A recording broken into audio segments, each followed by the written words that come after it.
Adam Holzman. How's it going? Hey man, how you doing? I'm doing Scott? good. Where are you coming to us from right now? You in the city?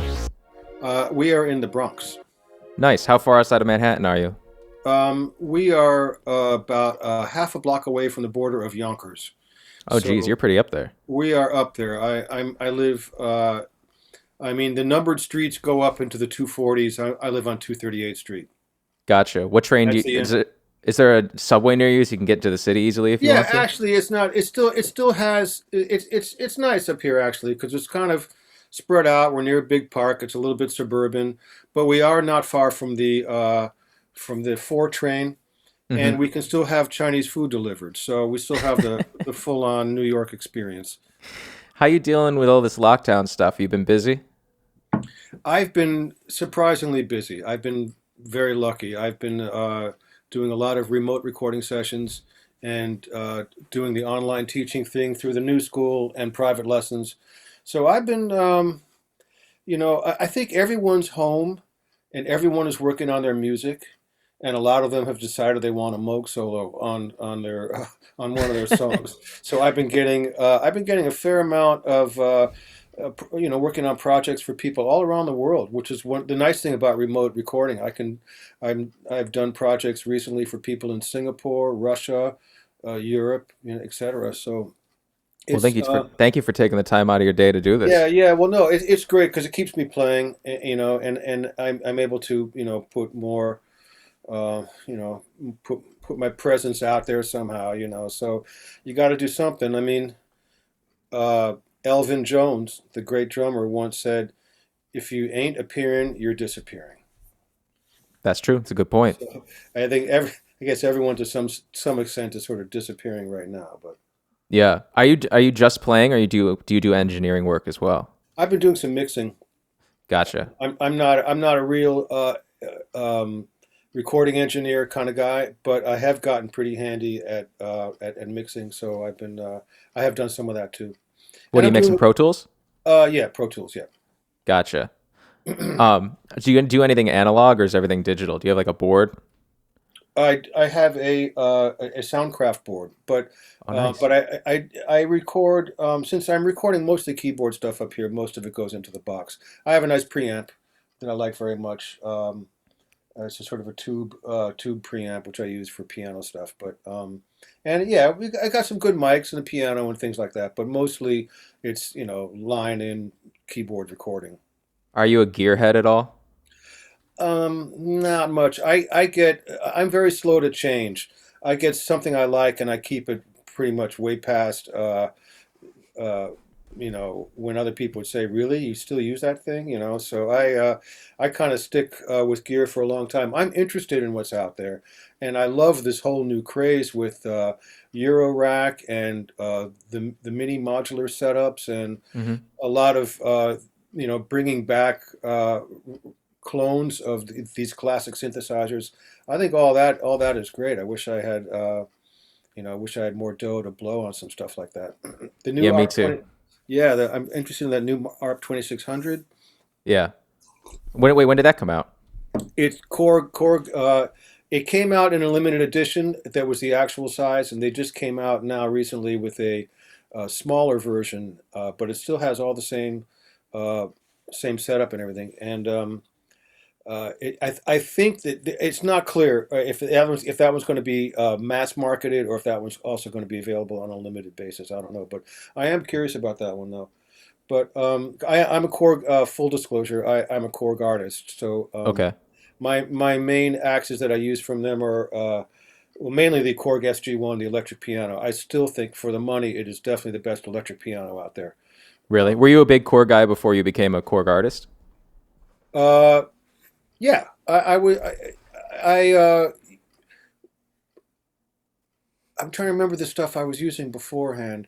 The M1 and then at the time I became a Korg artist. They gave me a wave station, which I love. But that's the Korg SV1, Oh, nice. which is the and above it is a Korg Karma, which is a bit of an older synth. It's based on the Triton sound engine, but it's got a lot of really tricky, intelligent arpeggio and switching kind of functions, which make it a little bit different. But it's got some great basic sounds and some lead sounds. created by my Gotcha. buddy Jack Hotop. And but the piano, I can't say enough good things about it. I mean, for something under $1,500, the digital piano is great. The electric piano is perfect. It Hmm. has a Wurlitzer on there that's very good. So I am very. It's a really good all around. If I can only do a gig with one keyboard, it'd probably be that one. That and a mini Gotcha. Moog. That and my Moog. That's all you need. Yeah, Moog. That for me, that's an acoustic gig. Just a mini Hmm. Moog and an electric piano. That's the closest to acoustic you'll That's get. pretty much close to an acoustic. Yeah. Here, Adam, give me 1 second. I keep getting people. The Zoom call keeps. People keep trying to join. I don't know what's going Let, on. let them all in. Let's have a party. I don't. I don't have that set up technologically yet. I have my setup is very specific. Do you think you might have sent out the Zoom link instead of the YouTube link possibly? I wonder if that's what's happening. Oh, I did. I did. I It's thought that okay. was. Wait. Oh, wait. Oh, shit. Oh, I still. God. It's no problem.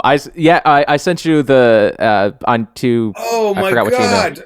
Well, let him in then. Let him in and I tell him to just be cool.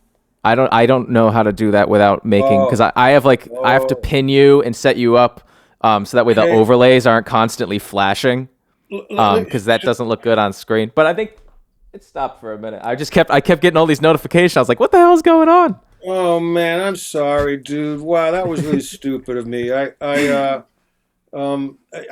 should post the real one while we're still here. Um, It's okay. I I think we're can't find it. Yeah. Can you tell how many people are actually watching you? yeah. Give me 1 second. Let me check that I out. mean, I want to see how badly I screwed it up.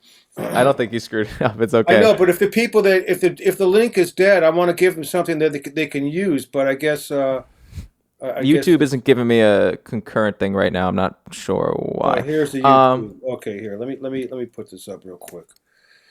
I'm sorry. Yeah, I'm it's here. okay. I'm listening. I'm listening, dude. I'm just gonna make this very quick. It's all Uh, good. Take your whoops. time. Yeah, whoops. Here's the real link. I want to say hi to folks. Yeah, no, I get it. Let's see here. Yeah, Zoom is just how I talk to you, but the actual stream goes to YouTube. Yeah, That's how I'm able to do the multicam and all the special stuff that Zoom won't let me do. okay. I wish I had a way to let multiple people in, but I have like getting this whole setup to run even remotely well is so difficult that I have it like on teetering on the edge of if I do anything extra or less, it doesn't work totally right. So I'm not confident doing anything, besides what I've tested a billion times. Well, let me ask you. This is a very cool thing you've got going, Scotty. I mean, how long have you been doing this? I've been doing this since September because I was making a bunch of music on my own, but I can't sing, and I was getting sick of the fact that like a lot of singers don't have mics, and the ones that I could afford to pay don't have mics. And I was like, man, I need something to do besides just making music because I'm not going to be able to get enough out to be satisfied. And so I've kind of always wanted to be an interviewer and do interviews. So that's why I started in September. I was like, I needed a hobby basically. So yeah, this is the 19th episode in the span of about like 3.5 months. Oh, cool. Yeah, nice, man. Cool. Okay, I hope people see I posted correctly. Okay, everyone, if you're out there, all right, Tell cool. me, Here, I'm back and I'm proud. okay. Sorry. Um, wait, Adam, have you been from the city your whole life? Is this where you grew up? I was born in New York. I moved to California with my parents when I was 11. I lived there till I was almost 30, and I moved back. So I've lived here most of my life, but I went to high school and college and had a ton of friends and bands out in California for 20 years. And Mm. so I have a lot of connections with both LA and New York. When'd you start playing music? How young were you? I started banging around on a toy organ when I was about 8 or 9 years old. Hmm. And my first hero was Ray Manzarek from The Doors.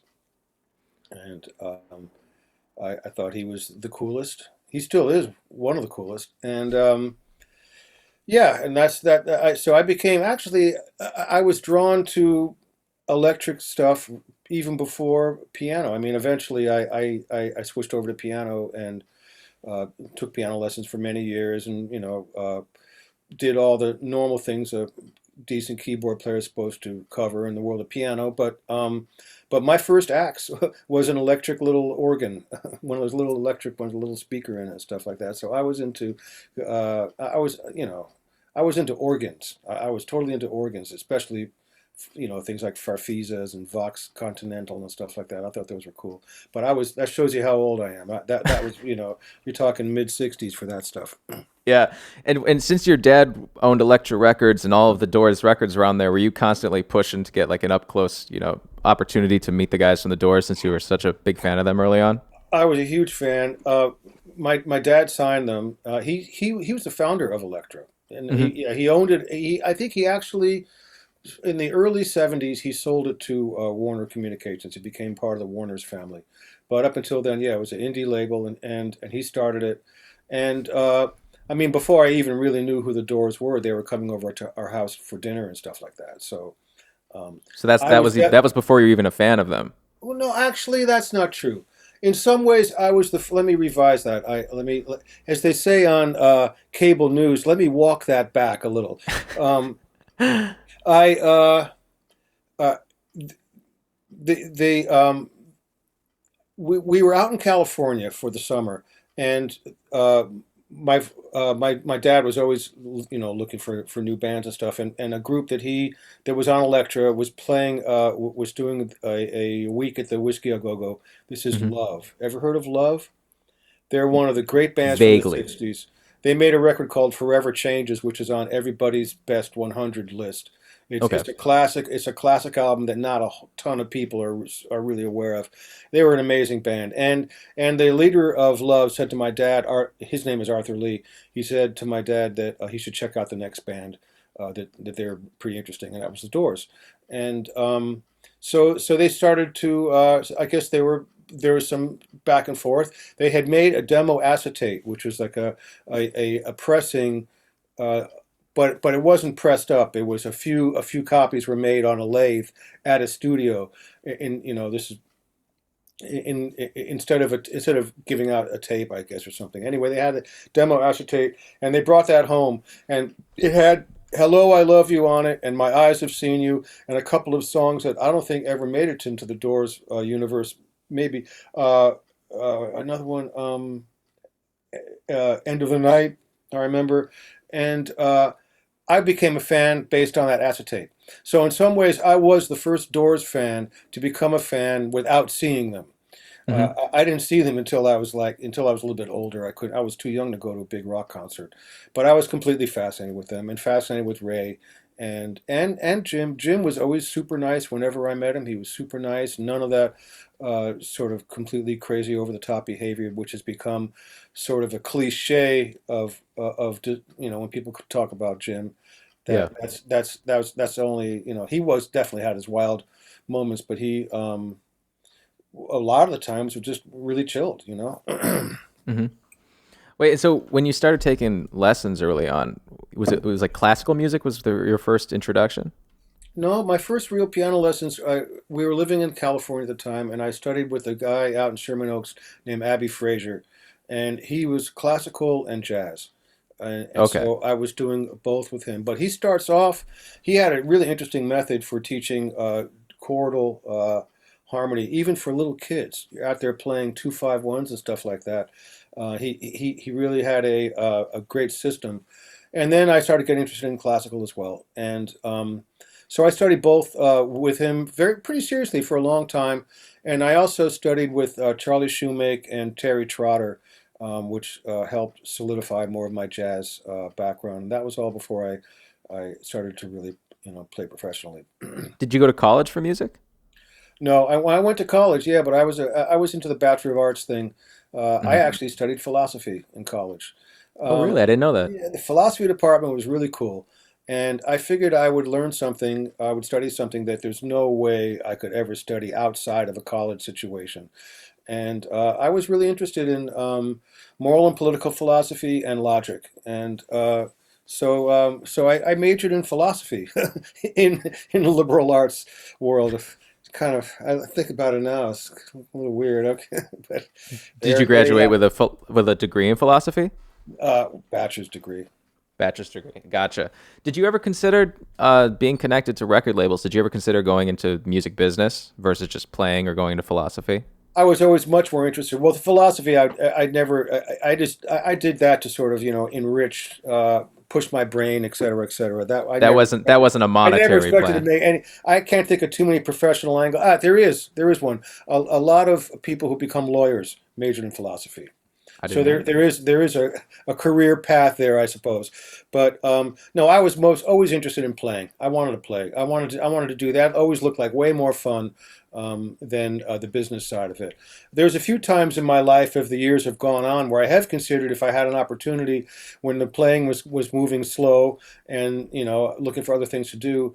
If something had come along, I could have seen myself falling into possibly an A&R job or something like that for a label, but um, there's always been just enough work to keep going, and I'd just rather do this. When did you first start playing music professionally? When I was about, uh, I guess, 20, 20, it was early 20s. So you were I mean, in college at the time. yeah, I mean, I was in college. I had gotten out and done a couple of talent nights and things like that, and played at friends' birthday parties and things like that. For, when I Hmm. was little. But uh, the first real when I started, the L.A. club scene blew up in the early '80s, and that was a punk thing. A new wave was a big part of it. But there was also just tons of bands, period, that were out there. And we were I was in a band called The Fence, spelled Fents, and we were very much sort of like kind of like we were totally into the Dixie Dregs and Bill Bruford solo projects and things like that. And we ended up we played pretty uncompromising jazz rock, no vocals. Our publishing company was called How Come You Don't Have a Singer Publishing Company, and but we were very much we became very much a part of that LA club scene, and but we were doing something different at the time. There was no instrumental jazz rock fusion bands trying to hit the club scene alongside of uh, bands like what's the one they became so popular and I could never under Motley Crue. That was the kind of bands these guys were just playing around. It amazes me how big and almost legendary those guys have become. They were just another, one of the bands, uh, you know. Anyway, so that was kind of the scene. Whoops, sorry about that. Let me close my You're okay. other stuff shit here. Do what you got to do. Yeah, no, I'm here. I'm back. I'm not back. Um, okay, I'm back. Cool. All good. Yep. So that band was your first your introduction really into rock fusion music, going Yeah, from classical and jazz. yeah. I mean, I was oh no, I was a huge fan of all this stuff. I was a huge fan of progressive rock and jazz rock, but I wasn't until I was in my early 20s that I was actually able to, play something approaching that universe, and Hmm. that was the band I had with good buddies of mine, Ted Hall, Doug Hodges, Larry Anderson, Ed Marrow. We had a it was a good project. Lasted for over 8 years.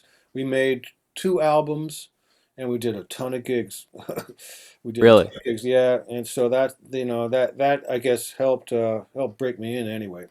Hmm. Were you a big, because talking about prog rock? Were you a big Rush fan? Because I know you ended up being on their 40th anniversary record, covering. I can't remember the name of the song. Yeah, It's Twilight slipped me right now. Zone. Yeah, Twilight Zone. Okay. yeah, they had that was kind of cool. They had all their favorite bands covering one of their tunes for Hmm. the extra bonus disc on that anniversary edition, and one of their favorite bands happened to be Stephen Wilson. So we did a track for them.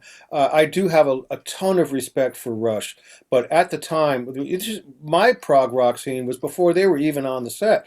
They came out, I think, in the late '70s, early '80s. I was already veering 76. towards jazz at that point. For me, progressive rock was the really classic earlier days of King Crimson, Yes, some Genesis, and at the same time, Return to Forever, Chick Corea's Hymn of the Seventh Galaxy, that had just come out. That Those album are is freaking phenomenal. Birds of Fire, and another. I mean, these records. So it was, to me, it was all one. It was all one thing. I didn't really make a big distinction between what is rock and what is jazz. As a matter of fact, in the early '70s, progressive rock bands, they didn't call them progressive. They didn't call them prog or progressive rock bands. They were just rock bands that had way more complicated music. You know, Hmm. they were just another band out there. They were also selling out the arenas too. I mean, it was all much more mixed up, and people were into other styles of music. They weren't into such an more of a set their own universe. Now everything is really broken up into genres. Back then, if you were a fan of Jethro Tull, you still knew who the Ohio Players were, for example. I mean, you knew what was going on. Um, anyway, so I guess what I'm saying is that the prog rock stigma did not exist back then. And if you listen to a record like, again, like Close to the Edge, it's an amazing record. Those guys are playing great. And to me, it was all it was all you know, all seemed to suggest all kinds of possibilities for what you could do, you know, in the future as well, you know. Back in those days, especially when you were that first band, were you working any side jobs, or were you making all your money just from playing with the group? Oh no, yeah, no. We had to do.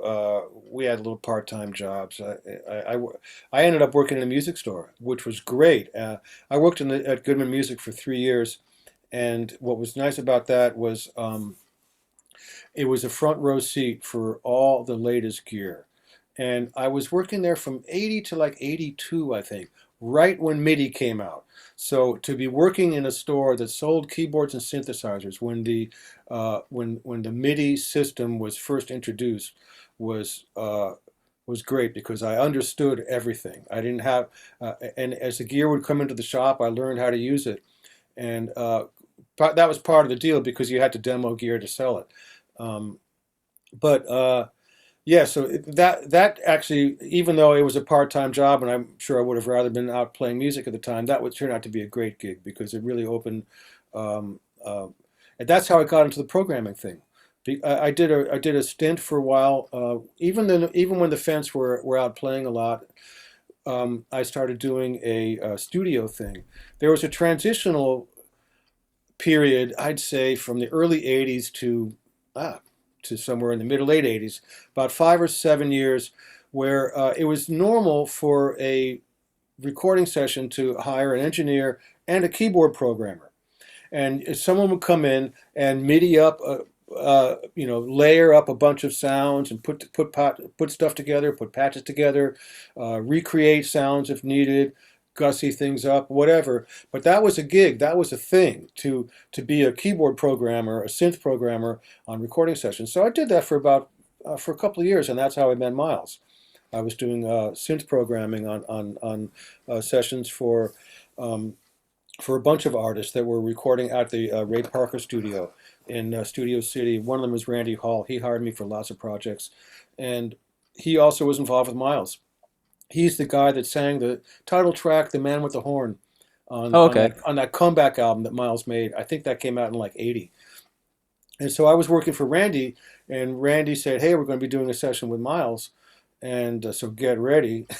And we did, and I think Miles, when he was just fascinated with stuff that's new. He was always kind of cutting edge in that way, and he was always interested in how technology could expand what he was doing.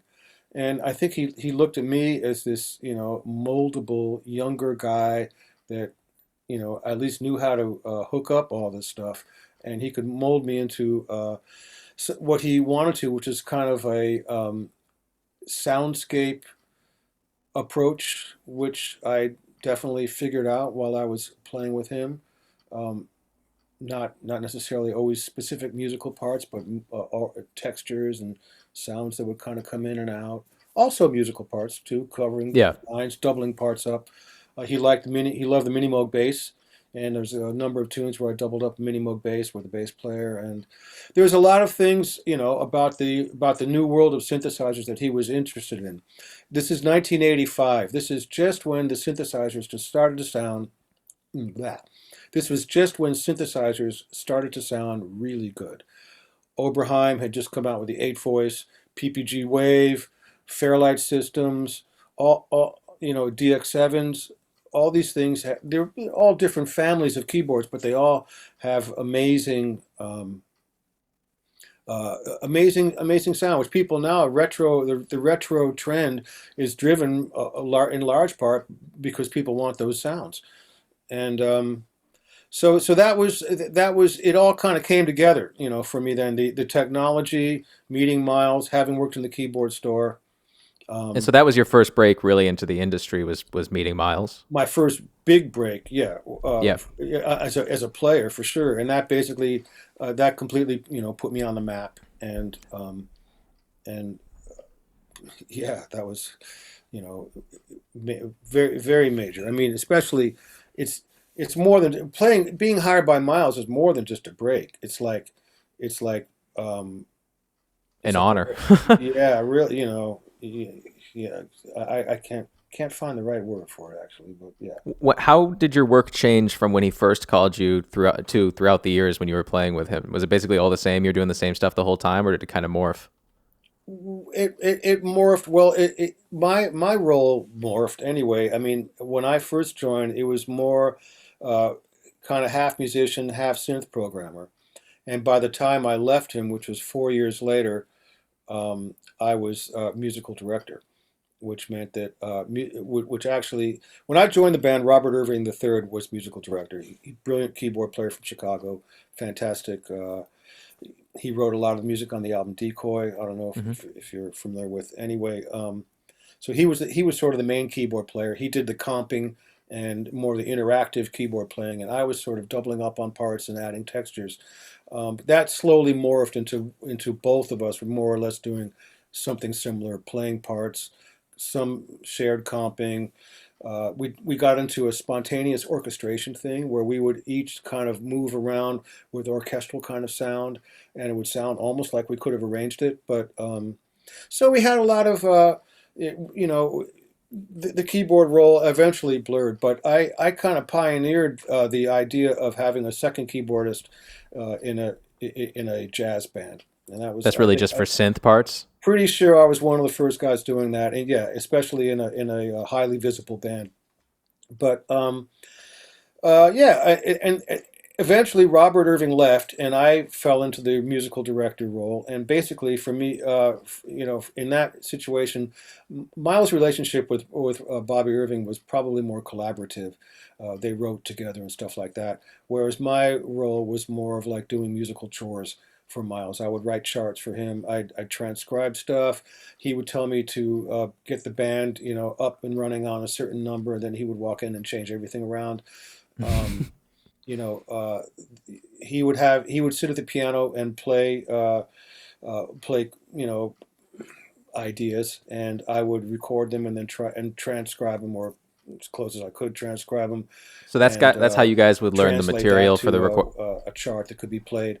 So there, it was kind of functional stuff, but I think you just froze. Oh, you there? You just froze there. Yeah. Okay. Yeah. What you saying? There we That's how go. I got what? So is that that's how you guys would learn the material for the touring and for the records? Is basically Oh. he would just play it and then you would transcribe it?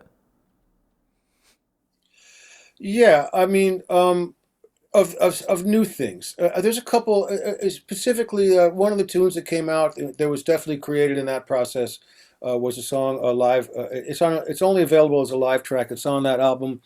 It's called Intruder. It's on that album, Live Around the World. And Intruder was the name of the synth patch on a D50, and he used it a lot in that song. But no, yeah, there's a few specific things, but a lot of times the stuff would never make it to the band, but it would be a process that we would go through. But anyway, my role did change. It went definitely from being sort of a kind of a parts playing sideman to something more integral and covering definitely a lot more ground. I mean, one interesting point is I joined the band, and it was me. Obviously, it was Miles and me, and uh, a set of excellent players. And by the time I left the band, it was all the other players had changed. Everyone had changed. So I went through a whole transition with him. So that was also another real eye-opening experience. When I actually left the band, the whole band was had completely turned over at that point. And when you were at the peak of playing with him, how many dates a week were you on the road? Or how many weeks a year, sorry, were you on the road? The biggest year we did was around 100 gigs. Jeez, were you exhausted? I can't imagine what we were young and we were exhausted. I can't imagine how he managed. He had some deep well of energy. But yeah, uh, that was probably, it was 90 to 100 hits. And that was, we did in sort of, I think the busiest period that I was with him was I joined in 85 and I left in 89. And it was around 87, 88 that we had this ridiculous schedule. Hmm. Um, and but it was a little bit less before and a little bit less after. And he started getting tireder as more tired as the touring went on for other projects, and so I think they ended up spreading the gigs out a little bit more. Gotcha. But we were And I know, playing almost every night. We would do things like fly to Paris and play two concerts that night. The morning we got there. really. He froze again. Oh, jeez. You're Give it a still second. frozen. Hey, folks, can you Uh, hear me? I can He's hear frozen. you. Whenever I come through for you, I can hear you. Nope. Come Dribs and on. drabs. I'm hearing some little noises here and there. Can you You hear me there now? now? You froze again. Give it 1 second. Okay, I heard that. You there? Yep. I can't stand this New York freaking internet. Every episode, I have trouble with it, no matter what I do. But Uh, what are you gonna do? yeah, what are you gonna do? I've tried everything. I've Um, called them. I've reworked every single thing you could possibly try, and no matter what, I can't get a consistent signal. But oh, is this a podcast company that you use? no, no, no. I this is all myself. But just trying to, since it's streamed, trying to get a signal that's going up to the internet that doesn't have cutouts in it is in New York City essentially impossible because the lines are so old. Unless you have Verizon and you have new fiber, it's when I don't have that, I have to have Optimum, so I'm using coaxial cables, and it's just miserable. But I try my Okay, best, you know. okay. But Yeah, yeah, yeah. No, no, no. Keep your fingers crossed. yeah, It's I mean, probably subject. I changed it up. Usually, like up until actually, this is the first episode I'm doing it. Up until before, I was basically streaming at a really high definition, and then if people wanted to watch it after the stream was done, they'd go back and they just basically take the same link on YouTube and watch that. But since I tried for 3.5 months to get the internet to work consistently, and it was basically it's a shit show whether or not it's going to work. So now I stream, that video goes down, and then I upload a full recording of it in high definition, so I don't have to worry about if Optimum's having a bad day, you know. Right. Yeah, that's what it is. I think it's intermittent issue depending on web traffic and all that other stuff.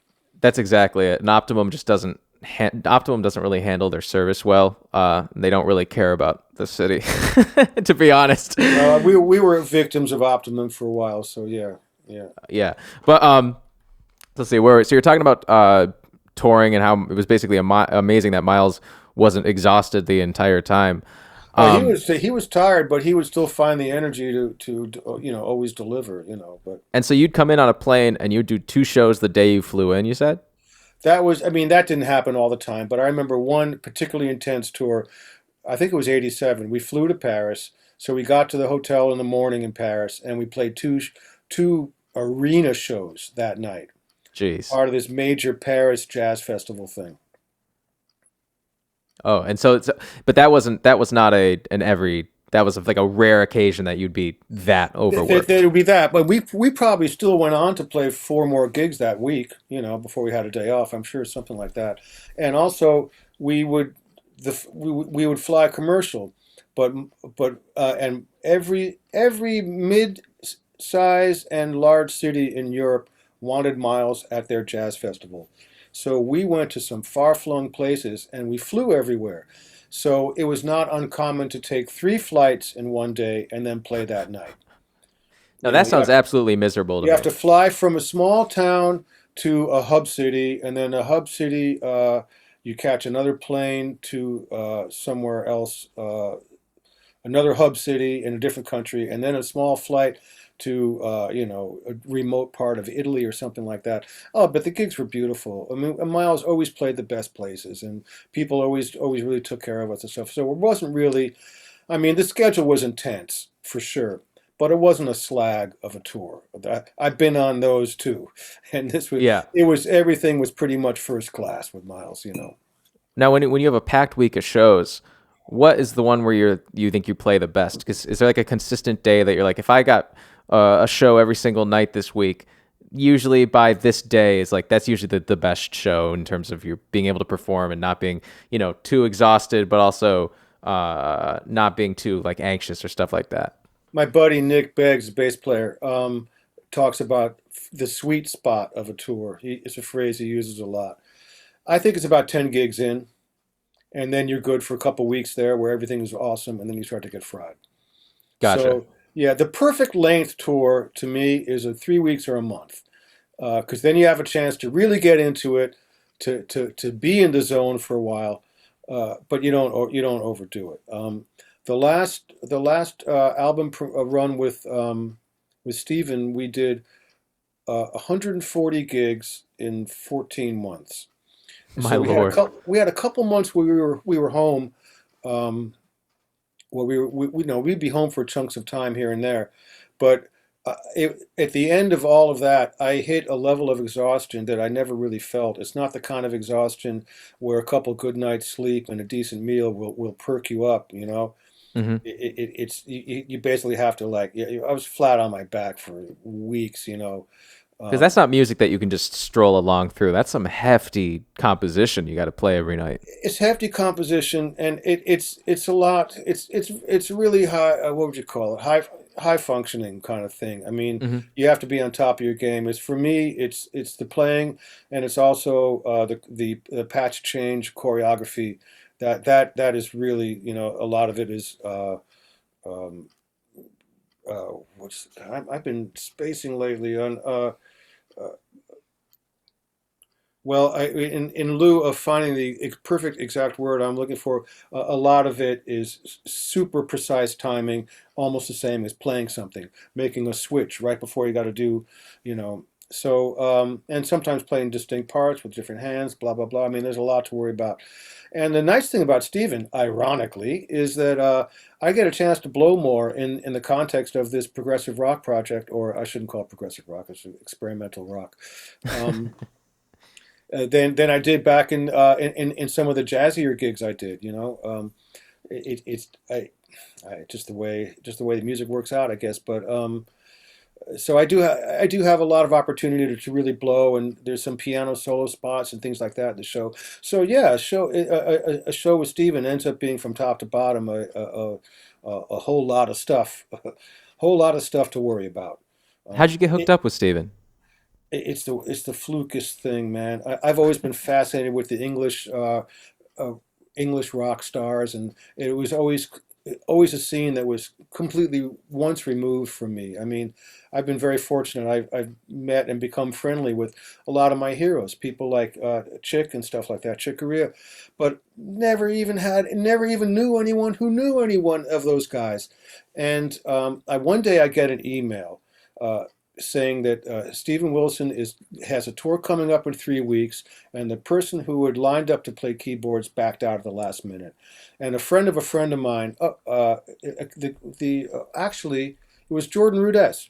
Jordan Rudess had recommended me, and then someone from Korg also recommended. A couple of people recommended me, and I was in a short list, But the problem was he needed someone that could do the gig, learn the music in 3 weeks, and be willing to drop everything in their life that's going on for the next month and a half. And I was I was willing to do all three. I was already a fan of Porcupine Tree, and I was really really wanted to play with Steven. So Was that back around 2012? 2011. This would be fall of Okay. 2011. So he hired me over the phone, and I had never played a laptop on a gig before, so I had to actually go to the Apple Store, buy a laptop, load it up with Logic Mainstage. I mean, I was starting from scratch, but after 3 weeks, I had my shit together.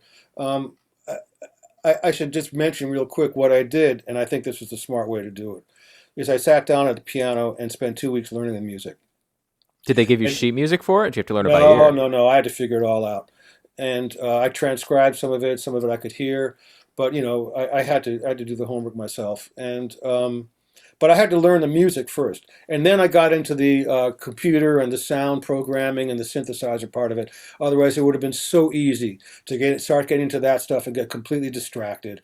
So I forced myself to learn the music first, and I actually I was able to wrap my head around it, and then started getting into the laptop and dealing with and I had a week or so to figure it out, but I got it up and running anyway. We still rehearsed for a week when I got to England too.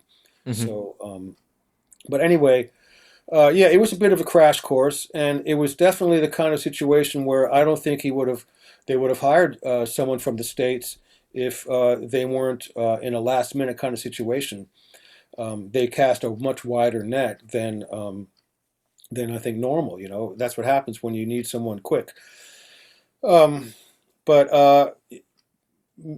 I the gig. I mean, I don't know. I don't know how to put this. That gig, what all the things I was good at, Hmm. they needed. That's what he wanted from me on the gig. It was almost like Slumdog Millionaire. You Yeah. know, the four things I really knew how to do just so happened to be the four things he needed. So it ended up, working out great. I love the gig, and the rest is history. I've been playing with him now for almost 10 years. Did you have any major flukes? Because you said you had to learn from scratch and all that electronic stuff. When you're on stage, did you have any issues that you didn't really know how to deal with because you were so new to using sampling through a laptop? Not because I was new, but just because the shit will give you a headache. It's uh, I had a problem. My computer started slowing down at one point, and I would do a patch change, and it would change like 10 seconds later, and things Hmm. like that. I didn't know how to deal with that kind of stuff. I mean, when it comes to regular synthesizers, I'm pretty good at troubleshooting stuff, but this laptop stuff was all new to me. Thank God, though, that he had a couple guys on the crew that were Macintosh wizards. That's what you have to have these days. If you're touring any touring rock band, the techs have to be uh, uh, Mac experts as well as gear techs. Yeah. So fortunately, he had guys like that, and they also run everything on backup computers and all this shit. So, I was able to survive any mishaps. I mean, sometimes, things always happen. Sometimes I'm standing there and I just forget what to play. Hmm. Uh, or you go, whoops, wrong chord. But hopefully not too much. I mean, the level of concentration that I had. See, I was used to doing jazz gigs where I could walk on stage and kind of empty my mind and just go with the flow. And there's always time. If you missed a cue, you can look at each other and kind of work your way back into the part, and then make the change or whatever like that. It wasn't like that when you're playing on a click track that's timed to visuals on the screen. So there's no fluffing a transition and working your way back to it and looking at the guys for a secondary cue. You have to get it right. And so that kind of concentration, excuse me, was really freakish for me. That was really really new. Having to constantly in the back of my mind think, what's next? What's next? What's next? What's next? As opposed to kind of just being in a zone and like, oh, this is a cool sound. Wee, I mean, Yeah. you know, it's not quite like that, but you get the idea. Yeah, and you said your skills and you had things that fit well with him. What about your musical style up to that point? Was the way that you played keyboard naturally? Did that just and the way that you thought about experimental rock and fusion rock, did that just fit perfectly with his style of composing? Yeah, I think so. In short, yes. Um, I, uh, I I mean, I don't want to sound, I don't want to go too far on a limb, but I mean, I feel like I really got where he was coming from. Hmm. And but my personal playing style didn't change that much. He wanted someone that understood jazz harmony, but also was comfortable playing a distorted Rhodes with one hand and a mellotron part with the other hand, you Yeah. know, and that was kind of very close to what my zone was. Also, he was interested in the retro instruments, and so was I. He was concerned that I might be still stuck in the '80s, toting around racks of layered digital sounds, and I had already moved into a more organic kind of retro approach with playing Wurlitzer, Hammond organ. I mean, it's interesting. This is more of a general thing, but I went from the late '80s, early '90s, where everyone would hire me and they would expect to get a stack of digital sounds, where I would combine all kinds of voice sounds and sampled strings and a little ping of a DX7 at the front of the sound, and then an analog swell. I mean, complicated patches with a lot of stuff going on. And then slowly, as the '90s wore on, I was getting hired more and more to play Fender Rhodes, piano, organ, maybe clavinet, maybe mini moog. I mean, it became less and less of that whole digital synth kind of thing. And so by the time I started playing with Steven, I was kind of, I was, you know, I was kind of a child of all of it at that point. Hmm. And how long were you guys in the studio for Hand Cannot Erase? Because I knew that album for the past like 2 or 3 years. A good friend of mine, I think a student of yours, Noah Amick, he showed me the record on the way back. We were going upstate to record an album Oh, with our cool. band, Oh, yeah, I and remember Noah. Cool. That's cool. Yeah. yeah, we had I think we left New York City at 10 at night, and then we drove up, and the whole time I think we played from like maybe an hour in, we played Hand Cannot Erase on loop until we got there, and then on Oh, loop no. when we got back. Oh, Both the God. times at like 2 or 3 in the morning. It's the first time I had ever heard it, Wow. and Wow. Okay. one of the best fusion. I consider it fusion. It's experimental rock. I think of it as like a fusion rock album. One of the best either way rock albums I had ever heard. How long were you guys in the studio to record that? uh, Both Hand Cannot and Raven were recorded in a week. Mm, We averaged a song a day. okay. Was that all? Were you guys playing in the same room all at the same time, or not the same room, but were you playing simultaneously, or is everything tracked Yep. separate? Yep. And actually, for Hand Cannot Erase, we were pretty much all in the same room. Really? There's a couple things that were done as overdubs, and there were some elements that were on the tracks before we did the live, before the live band played. So not every sound you hear on the record was recorded within that week, but all the band tracking, all the basic stuff we did in a week, and overdubs too, but not all of them. I mean, after the band went home, they would we. I remember one day Stephen rented a Celeste, and Hmm. they wheeled in a Celeste. Those things are big, Yeah. and much to our disappointment, we realized that a real Celeste and a good sample of a Celeste sound almost exactly the same. So So you it's did all that not work for nothing. it's not like a piano or something like that. We thought it might be. So but no, so there was and I'm also very it was I was very excited to play the organ solo on the first tune. Um, uh, the organ solo in the first tune was the same organ Hammond C3 that Rick Wakeman used on Close to the Edge and other Oh, classic recordings. That was pretty cool. We recorded it not Abbey Road. We were up the street. It was Air. Uh, gotcha. yeah, I don't know it that was a lot of studio. fun. Is it a really nice studio? I never heard of it. It's in an old church. You can just Oh. begin to imagine. There's two main rooms. The biggest room, the big church room, they do film scoring and stuff in there. They were working on the Hunger Games when I Mockingjay, I think it was when we were over there. I remember sneaking in after they had all gone home and we were on a break, and I snuck into the orchestral room and just took a look around, took a look at the scores and stuff like that. I Hmm. didn't touch anything. Please don't get Yeah. me in trouble. Not going to get you in trouble. Hey, well, I know you're busy, so I'm just going to ask you one more question before I let you go because I know you Yeah, got to get sure. back to your work. Yeah, yeah, We got yeah. a question in the comments from Ian Miller who says, was Miles easy to work with or was he very demanding? I would say, ironically, both. Um, he yeah, I mean, he expected. Well, okay. Well, here's a good example. If he gave you a suggestion, something he wanted you to do on the gig, maybe he very often would talk to us in the dressing room right before we played. That's when he would give you the notes. He wouldn't give you the notes after the show like most people would do. He gives you the notes right before the next show, which kind of is interesting because it gets you thinking about exactly what he wants and you don't forget. And if he asks you to do something like he maybe it's something specific, or maybe it'd be something oblique, like subdivide some of it.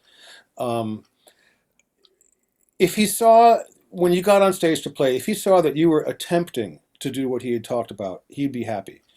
Um, at the same time, he was very demanding in that he expected us to pay attention Hmm. and to somehow attempt to bring something new to the table. He didn't want the same old thing, and he didn't want people in the band to relax and have and sort of create this feeling like, yeah, we got this in the bag. He didn't want that. It was always uh, sort of, you had to stand at attention basically, and you watch him. Daryl Jones said to me, "Watch Miles, watch Miles," and I know Daryl's always watching Miles. Um, and that You think helps you. That you think helps he you sort told of you that key. because he doesn't want you to overthink it? He wants you to do what he says, but he doesn't want you to be overthinking. He wants to sound more natural. I think that's why he would tell you right before you have to go play it.